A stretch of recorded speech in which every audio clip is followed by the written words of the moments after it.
Hey everybody, what's up? Welcome to Common Censored. I'm Lee Camp here with Eleanor Goldfield. Hello, hello.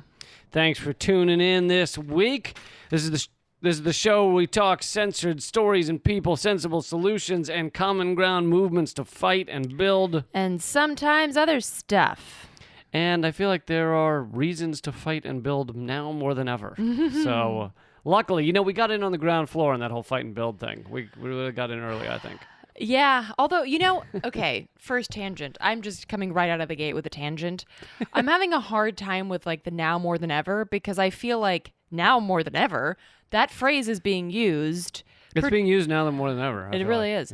Yeah. Is being used to say, now more than ever, we have to just, suck it up and vote for Biden. Or, now more than ever, we have to put our differences aside and just make sure that Trump gets out of office. And now more than ever, it's like, shut the fuck up. It's always no. Shit has always been shitty. It's just that you now are embarrassed that Trump is your president. And so you'd like someone...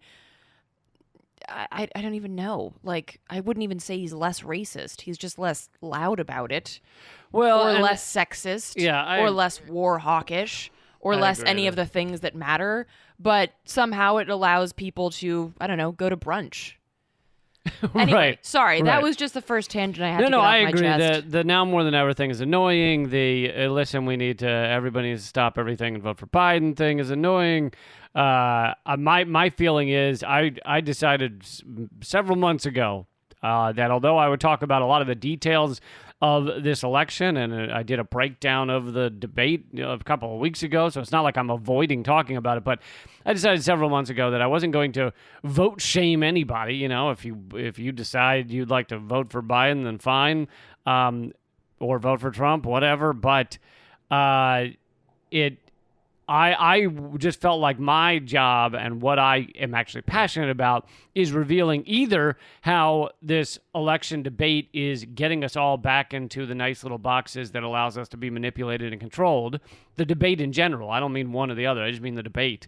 Or that this is, I point out ways that shit's fucked. But I'm not going to sit here and make it about, because I feel like you're admitting that all of a sudden that these two parties are so terribly different if you run around saying, listen, I know what I normally say, but right now it's like, and look, I am actually open from certain people, not from any quack who decides to write me or something, but I am open to a debate from someone I respect explaining why Trump is so much more dangerous than Biden, which is generally the debate that seems to come up the most. I gotta say, I'm not open to that anymore. Well, that door is closed for me. All I'm saying is I'm open to hearing their points, but every time I've done that and paused and said, okay, well, let's hear if they have some point I haven't thought about. They describe Trump in these awful terms, which I agree with. I agree with all of them. But everything they're saying, I go, that's Biden also. Right. Almost at no point do I go, well, that's really not Biden. Well, and that's why that door is closed for me. because it is tell me all of the things that Biden would change if he were elected. Tell me. And that there is no significant shift that you can talk about. And we're going to get into this a bit more in one of the topics, if not more, but this idea that nothing would fundamentally change, and even people on the left are admitting that, but then they're saying, there was a recent article in Common Dreams that literally the subheadline is, it's not about fundamental change. Okay.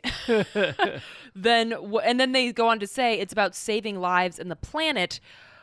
What lives where and what planet where? Because Biden has not said anything positive about saving lives or the planet. His policy does not speak to saving lives or the planet. He'll say some shit. He called Trump a planet arsonist in one of his in a climate speech he gave. But him saying things doesn't mean anything. And I'm saying he doesn't even put forward a plan. Really, he doesn't believe in universal health care, which that would be saving lives.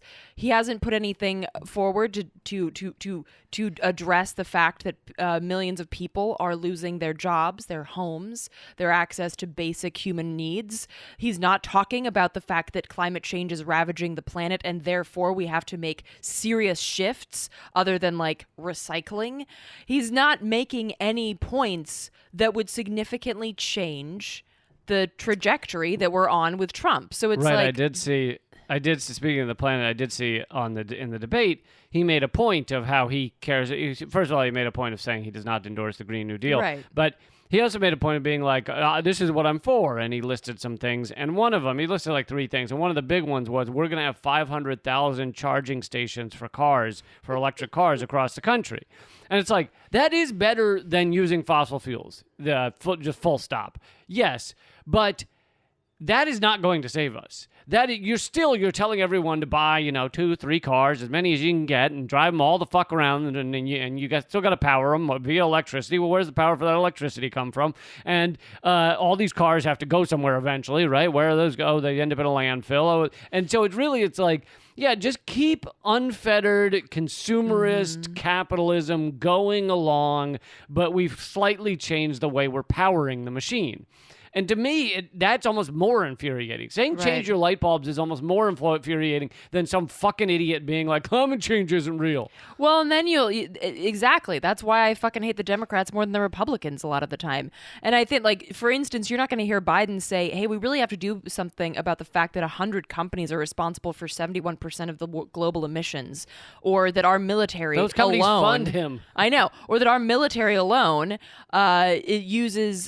it has greenhouse gas emissions that are equal to 140 countries. You're not going to hear Uncle Joe say that in the fucking debate or in one of his speeches, because that goes against his platform. That goes against the very core of his political career.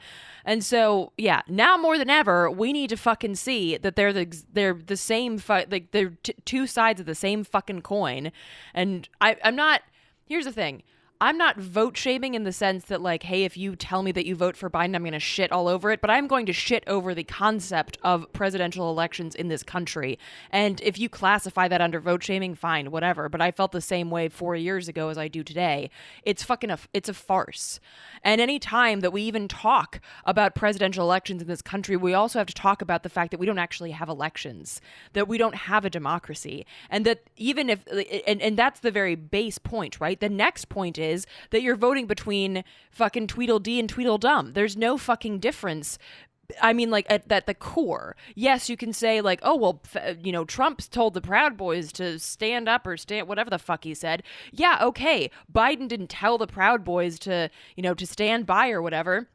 But let's not forget that fascism and racism is baked into the foundation of this country. And just to agree with that, the Proud Boys is a tiny, tiny, tiny faction of the United States, whereas the other white supremacist entity, or one of the other ones, the police, is a massive faction and powerful faction in the United States. So to pinpoint, oh, well, Trump's worse on the Proud Boys, it's like, well, yeah, but they're both horrible on the other white supremacist groups that rule over our country.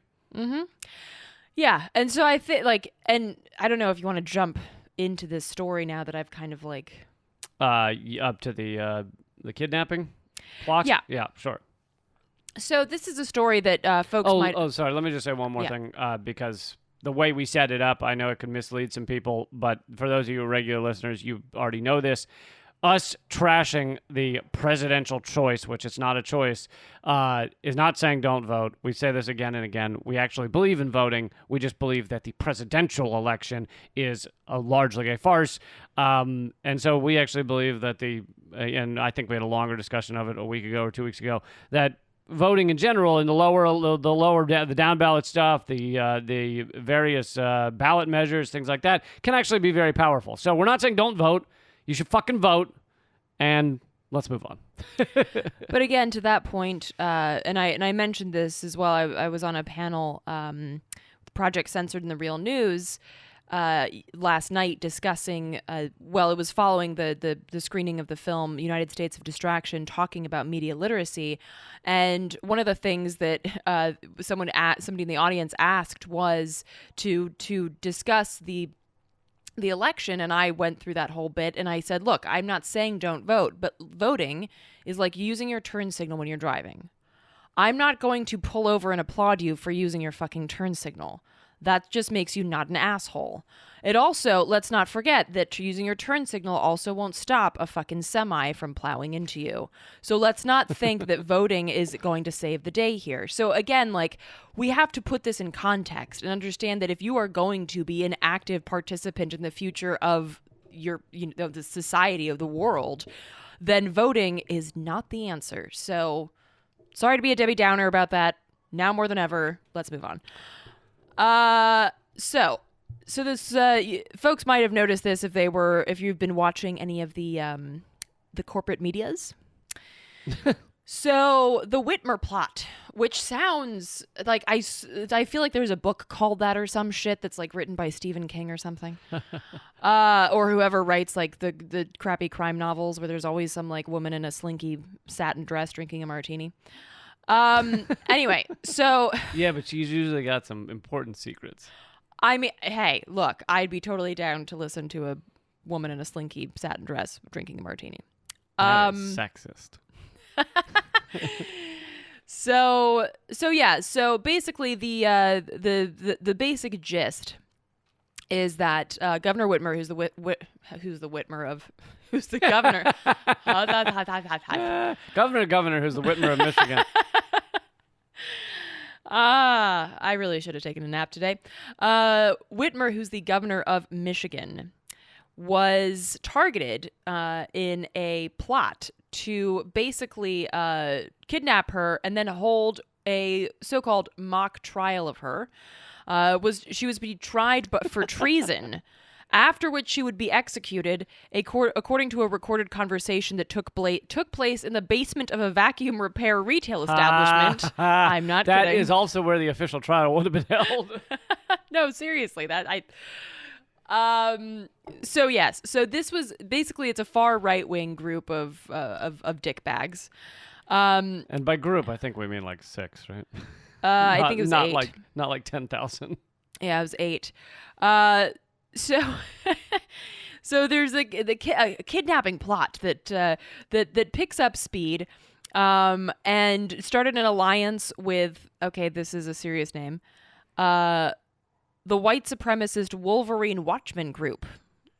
Oh my God. These are like, it's amazing how juvenile all this shit is. Know, Like the Proud Boys. I know. And we're the Wolverine. We like the X-Men. Ugh. So, and I'm reading this article. Please start naming, white supremacists, please start naming yourself after Pokemon characters, if you would. I wouldn't recognize that, but sure.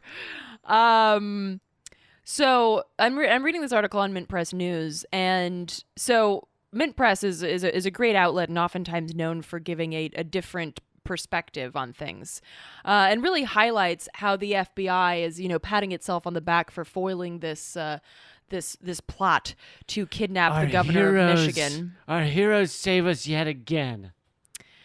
And so here's what Raul Diego, a Mint Press News staff writer, wrote regarding that point. Quote, "The generous interpretation of these events would credit the FBI with foiling the kidnapping plot against the Democratic governor of Michigan by a group of domestic terrorists whose trail the agency had followed for 3 months short of a year. And despite knowing of the plan early in the summer of 2020, decided to sit on the case until less than a month before the presidential election, and right on the heels of Trump's stand back and stand by soundbite at the infamous presidential debate." Interesting, right? That the FBI knew about this plot in the early summer months of 2020, but decided to marinate.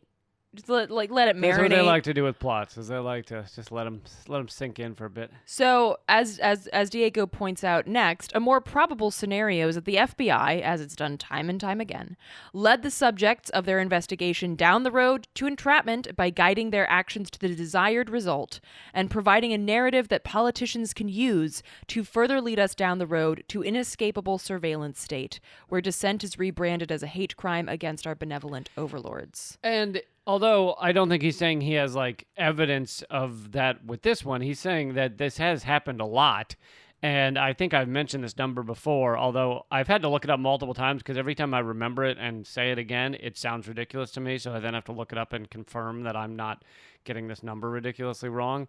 But 97% of terror plots stopped in the United States since 9/11 have been either created or furthered by the FBI or other law enforcement, DHS or whatever.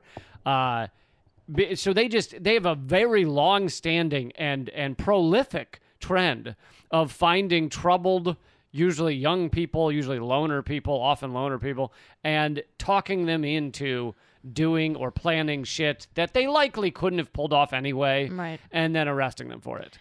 Well, and there's an important point here, which kind of circles back to the now more than ever conversation, is that yes, this is fucked up that people could even be coaxed into saying, yeah, let's fucking kidnap a Democratic governor. Of course.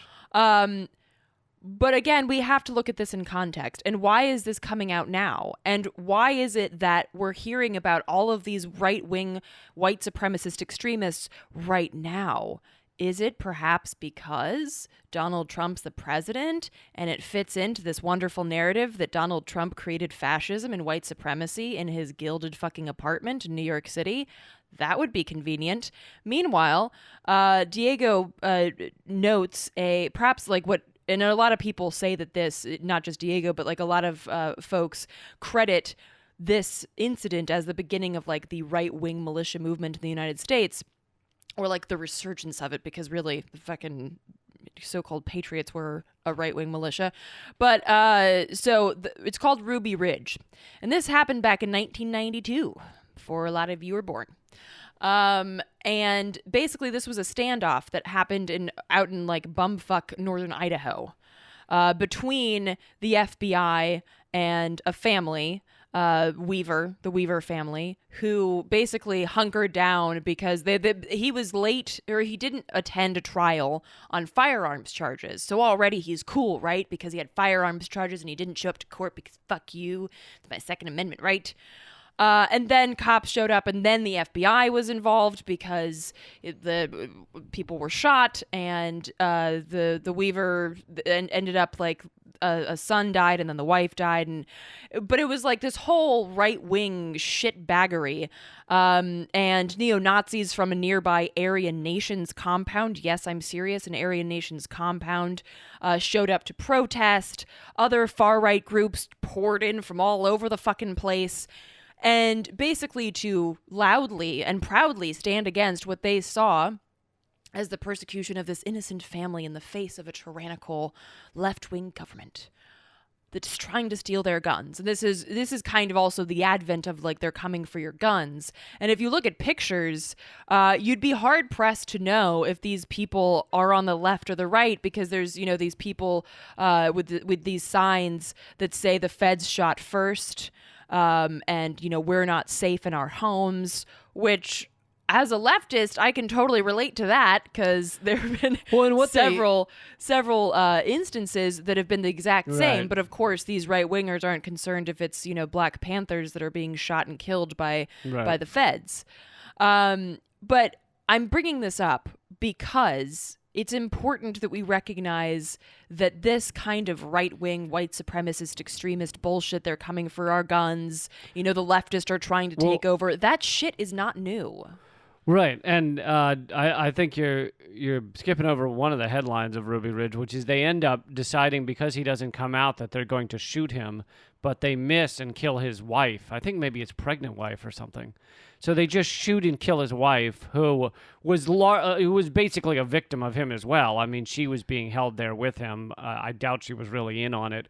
So the FBI just shows up and then just shoots and kills his wife. Like, I'm not saying that his wife was in on it, but some of the shit that she wrote. Hold on, let me see if I can find it. So she was in on it. Well, anyway, doesn't really matter, but yes, no, I mean, I don't believe in shooting people just to shoot people.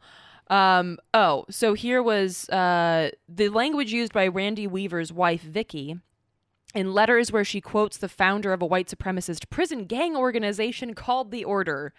Quote, "Do you hear the approaching thunder? It is that of the awakened Saxon.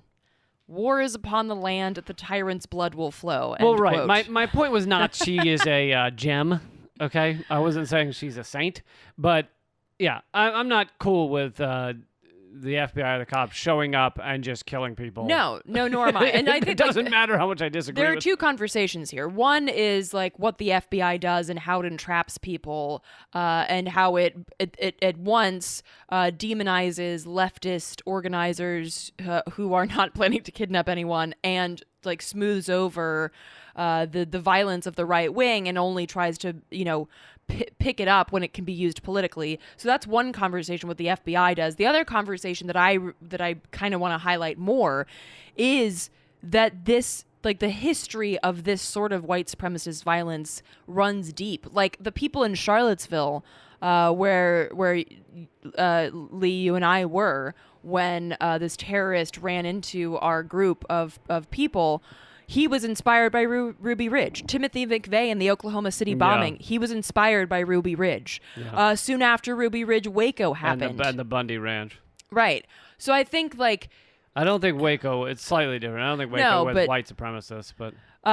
Well, extremists, but it's like religious extremists. So I think, like... The point here is that when we talk, and I know that, like, for some reason, we all, like when it comes to the political history of the United States, either people are ignorant or they have the memories of goldfish. And I don't remember Ruby Ridge because I was, like, 5 years old or something.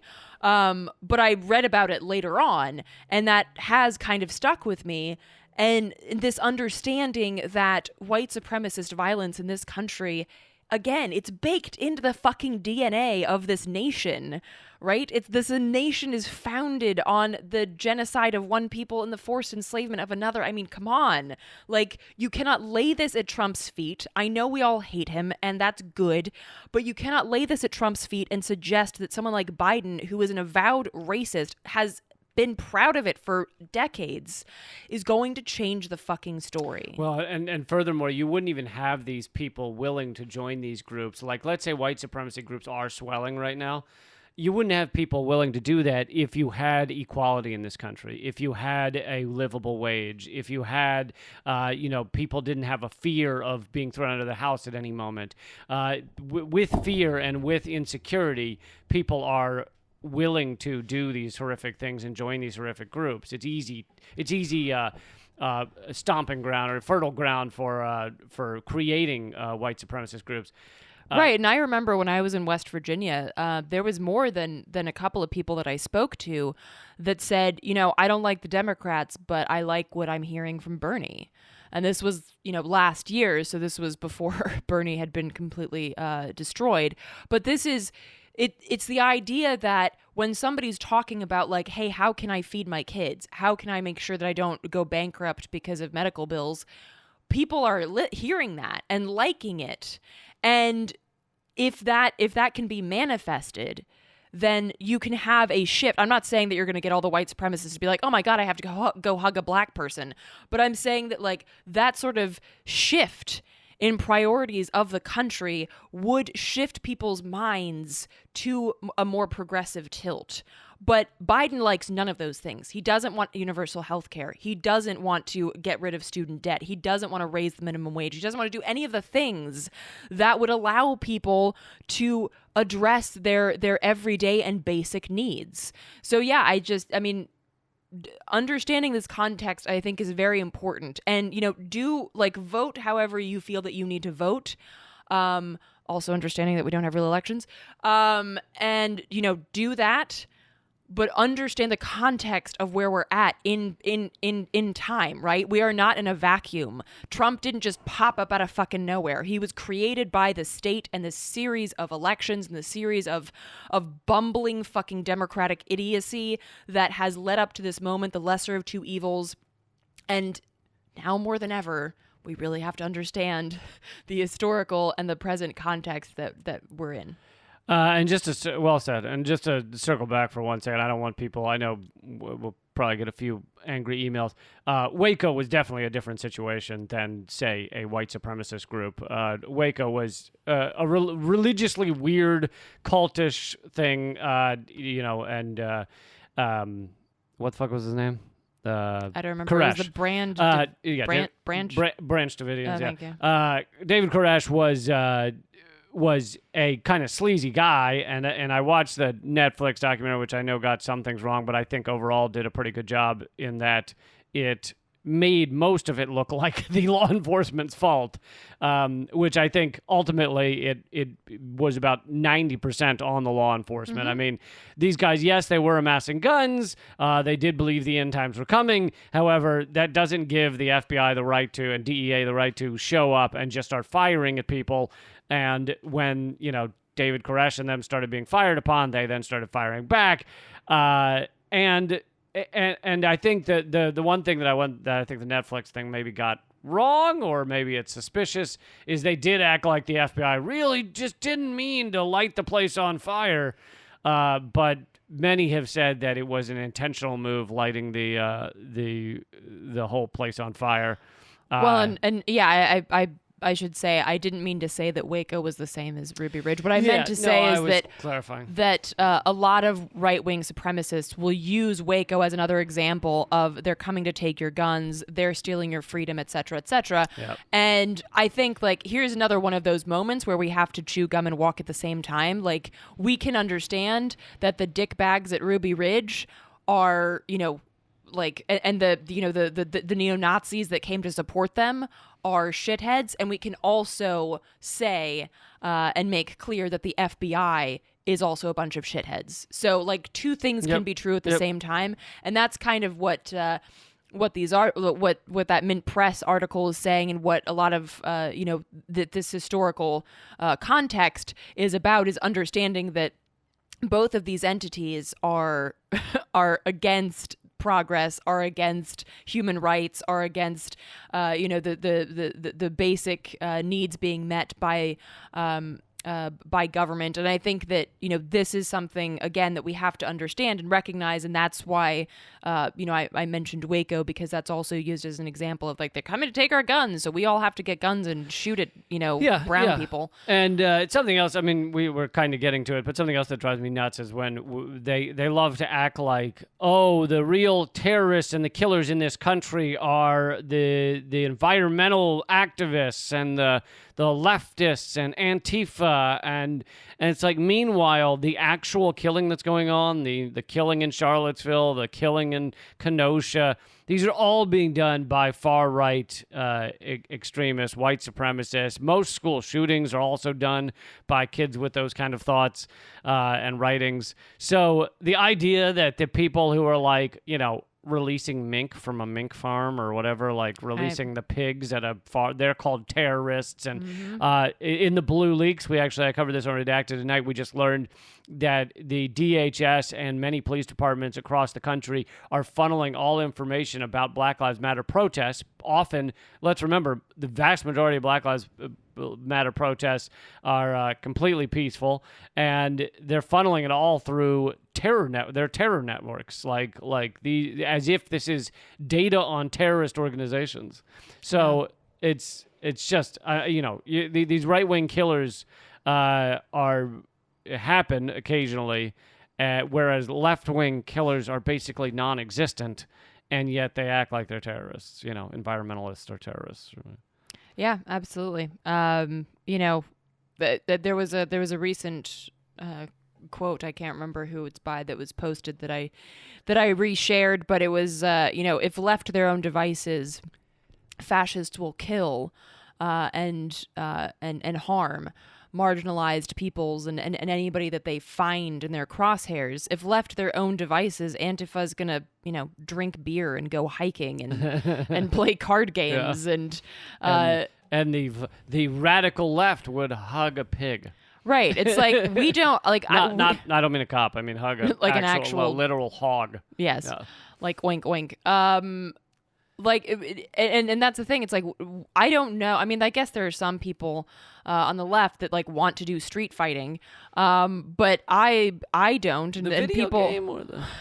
and people I know don't. Like, we don't want to have to do this shit. But the existence of fascists, the long detailed and historic reality of fascism in this country dictates that, you know, as well as hiking and drinking beer, we also have to fight fascists. And yeah, so that's really what I wanted to highlight there. Yeah. So let's keep going. Shall we go to... Oh, I wanted to share this because this... I'm sorry to cut you off. This was... You motherfucker. You fucking bastard.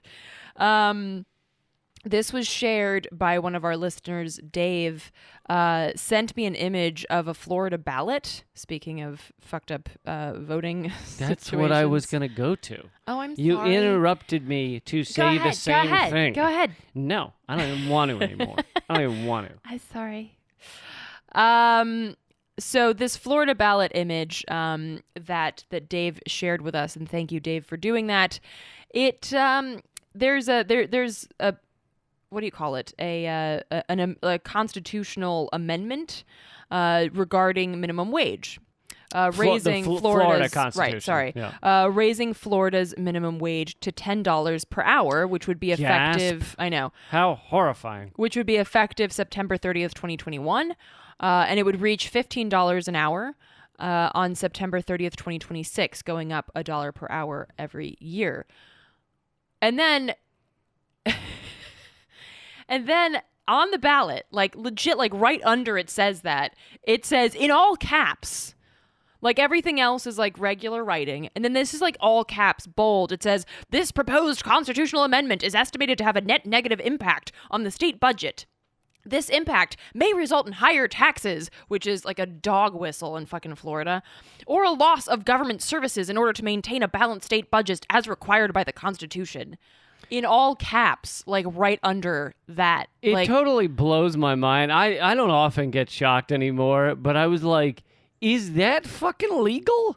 You can have a ballot initiative where underneath it just says, this is fucking crazy. Oh my God. Also, we're going to come and punch your grandma in the face. Did you know if your minimum wage goes up, we're gonna come and we're gonna kick your dog and I'm gonna stuff your cat down my pants? Like, why is that on the ballot? It's crazy.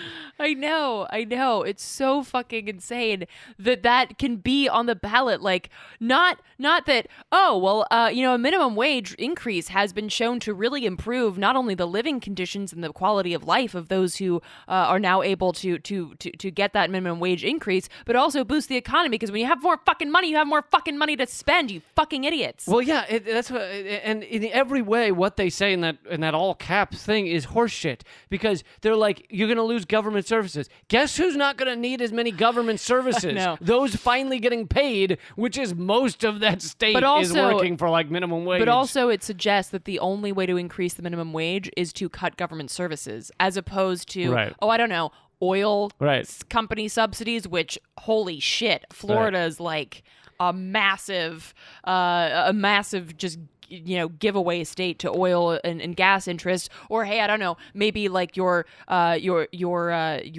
budget for your police departments, or your budgets for your private fucking prisons, could those be cut? Or the billions they spend to clean up agricultural pollution, because they just let them get away with like murder to pollute however they see fit, which is what's caused the red tide in Florida, which makes the beaches basically toxic.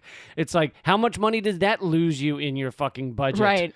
Why isn't that on the fucking ballot? Like, oh, well, the minimum wage would actually help, and also we could cut all these subsidies for these fucking companies. Maybe that should be a ballot initiative. I don't know. But yeah, it's only raising the minimum wage that they just can't afford.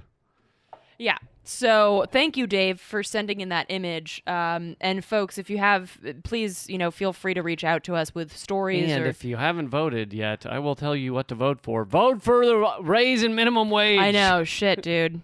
There's some vote shaming that we'll do. Yeah. Yeah. It's fucking absurd that there are still people in this country making $2.30 an hour. And as much as if you are in Florida right now and you have the ballot, or you go get the ballot, and as much every fiber in your being will tell you to cross out that all caps thing and write horse shit next to it, don't do it, because they'll throw out your ballot. But you can go home and punch a pillow. Yeah, absolutely. So yeah, thank you, Dave, for sending that along. Where should we go next? We can go on to extreme poverty, that upbeat topic, if you'd like. All right, cool. So based on the World Bank's estimation, up to 150 million more people will live in extreme poverty by 2021. And this is after the World Bank had suggested that we could end global poverty by 2030. Not really going to happen. We absolutely could if we wanted to. Oh, we could end it like tomorrow if we really wanted to. So the World Bank is saying that the convergence of three primary issues are why more than like 150 million people will live in extreme poverty by next year. That's the coronavirus, global conflict, and climate change. And I feel like the U.S. is really responsible for like all three of those things on, a very large scale, not just, and sometimes at the same time, like there's talk of putting more extreme sanctions on Iran in the midst of a pandemic, which is not only just global conflict, it's also ensuring that more people get and die of coronavirus. Yeah. Thanks, America. And Venezuela's medicine for coronavirus is like 3 times what it normally would cost, but they can't get the medication easily because of sanctions. And just to, reiterate something that we talk about on the show is that imperialism is a home game. Some 56 million Americans have had to rely on a food bank during the pandemic, according to a Pew Research study. 56 million Americans. And you work with mutual aid, which has done a great job of getting food to people. Yeah, and that's outside of a food bank, so I would say that the number has got to be even higher than that because, here in D.C., for instance, we've had several stories from folks that have called our hotline saying, I tried calling the food bank, no one would answer, and so I'm calling you guys. So it's got to be way more than that because the food banks have not been able to, address everyone's need. So on top of that, again, this number is a lot higher by now. By late July in the United States, 54 million people had filed for unemployment insurance. 1/3 of Americans who still have a job have taken a pay cut. And so that's just the situation in the United States. And of course, the situations in other countries are bearing a brunt that is even more acute. For instance, the World Food Program already in April warned of a potentially massive global hunger epidemic as the world's poorest would no longer be able to afford food to eat. And I just like to remind everyone that this is all happening when we might be getting closer to seeing the world's first trillionaire. So, just a little... Well, and you kind of can't have this discussion without looking at the bigger picture, which is this has to do with our economic system, with global capitalism, global market capitalism. To live in a world where many countries, including the U.S., throw out 40% of all our food, while other people have no food, both in the U.S. and in other countries, is fucking ridiculous. And so we're stretching the carrying capacity of the earth to its end, abilities. Meanwhile, 40% of that's getting thrown out, getting thrown in the garbage. So if we actually had, in economics, the root of the word economics meant efficiency, to do something efficiently. If we had a real economic system that could efficiently take the food that is grown around the world and distribute it well to people, you could still live well. You could still have wonderful meals, amazing tasting meals, all that stuff people worry about. It's not like you'd get sent a pack of moldy bread each day because everyone needs to eat. It could still be done very well if we decided this was a priority. and that, the amount thrown out would be far decreased, and you would not have people who are hungry who are turning to desperate measures to get food. Yeah, absolutely. And I think another important thing to note with this report is that the World Bank doesn't actually give a shit if 150 million more people are in poverty. The World Bank is a total like pro-imperialist, debt-loving, largely U.S. run. Right. And so the World Bank is putting out these numbers, which there are some critics that are saying that, this is actually a lot more, and that the World Bank is only using these numbers as a way to force countries to open up to these excessive loans that the World Bank is infamous for, which basically what they do is they go into a country and like, well, it looks like you need some money. Here's a loan for, $1 billion or something. And here's your interest rate. Also, those natural resources will be taking those. Here are the corporations that you have to deal with in order to pay back your loan.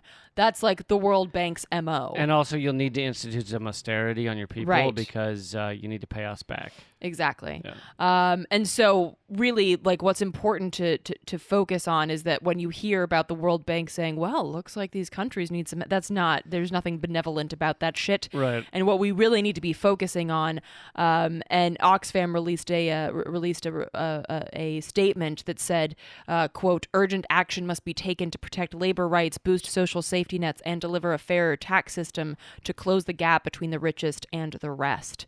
So, super important to not look at the World Bank like, oh, wow, they care about poor people. No, they need poor people. They eat poor people up like fucking, it's the fuel that drives them. And similarly, the IMF, which is, the sister organization to the World Bank, Mint Press reported that of the 91 national loans they've given out since the beginning of COVID-19, 70 some of them have had austerity as a stipulation. Mm-hmm.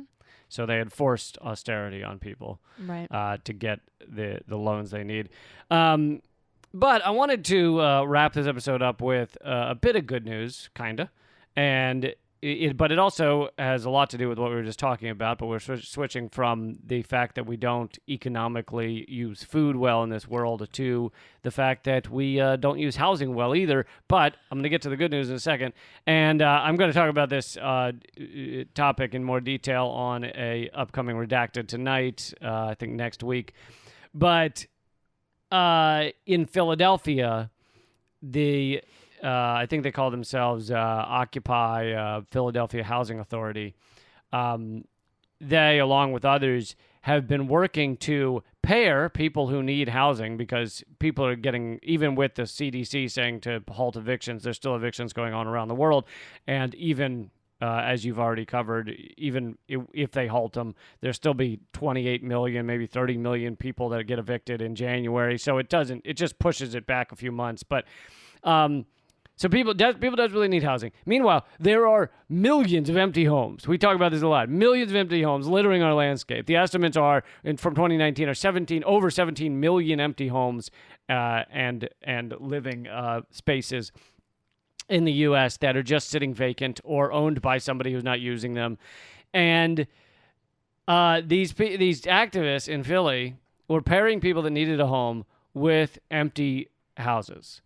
And so they went in, and so the people went in and basically were squatters in there. Mm-hmm. They're living in a house that technically doesn't belong to them according to the state, but it's not being used by anybody, so no one is like, you're on my property.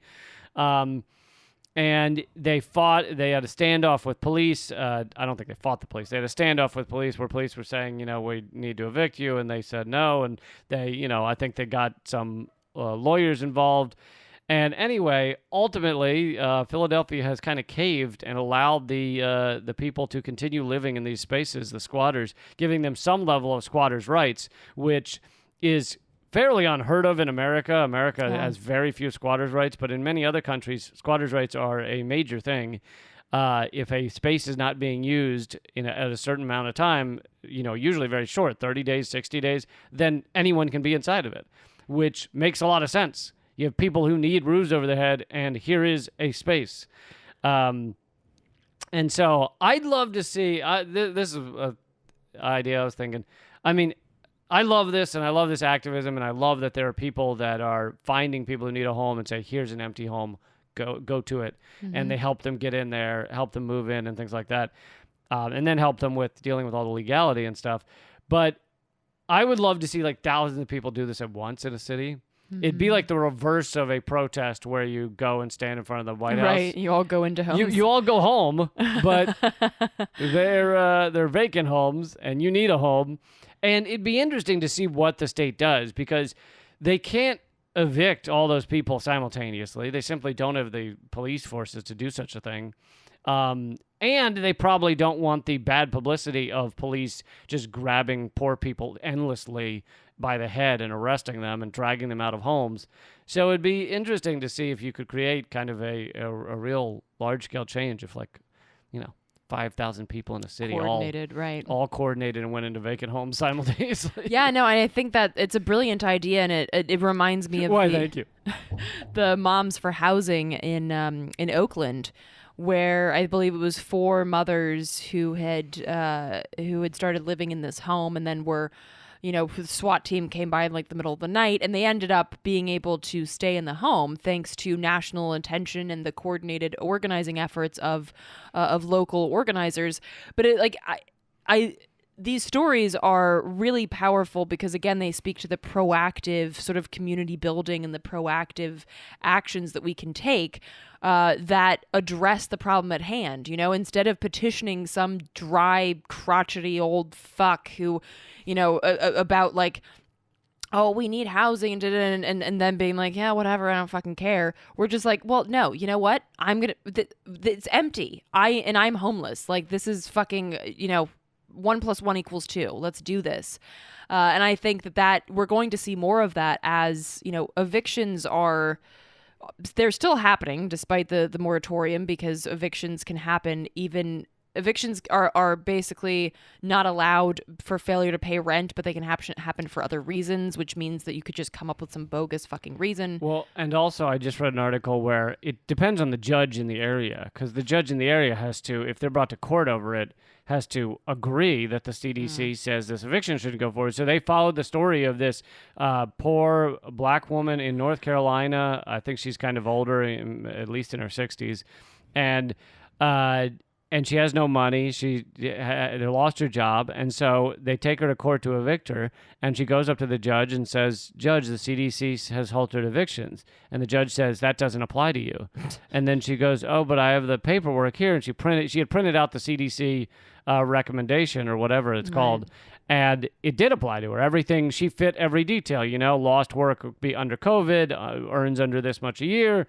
And the judge just said, yeah, that doesn't apply to you, and just allowed her to be evicted, because the judges don't care. They're here to, many of them are here to represent the empire. Some of them care if there's a legality problem, but many of them are just like, I'm here to just defend the system.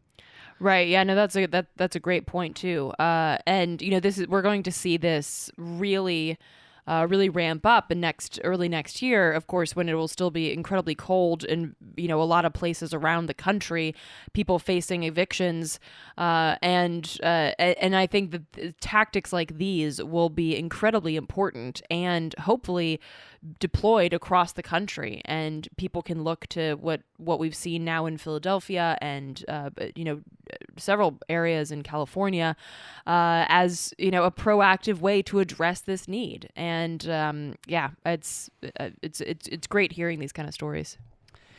Guys, thank you so much for joining us. We have a live stream Sunday, this coming Sunday at 8 p.m. Eastern. Thank you to all of you who have joined us for previous live streams. In those, we answer your comments, we chat with you. It really is a great way for us to be able to interact with you rather than just speak at you, which is great. And that's Sunday, 8 p.m. Eastern at youtube.com/Moment of Clarity. We try and do it almost every week.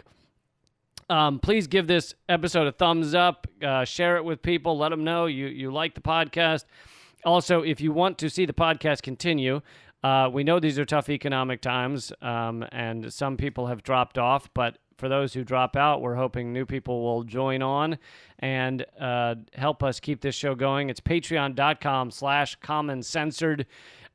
You can join at any level. The levels start at $1. And if you think you've gotten $1 of content out of this episode, please go there and join up. There's no special content extra content this week, but It's all special content. it's all special content. But there's no extra content this week, but we do extra 10 to 15 minutes for members almost every single week. And that's, again, patreon.com/commoncensored. Check out Eleanor's movie that has received all kinds of accolades and awards. That's at hardroadofhope.com. My comedy special is free at leecampamerican.com. And my book is 20% off at leecampbook.com if you use the coupon code, the initials of the title, BPAPL. That's leecampbook.com. Do it. You always cheer over the website. leecampbook.com. All right, you can email us, commoncensored@protonmail.com, and all of Eleanor's work is at artkillingapathy.com. We love you guys. Keep fighting. Act out.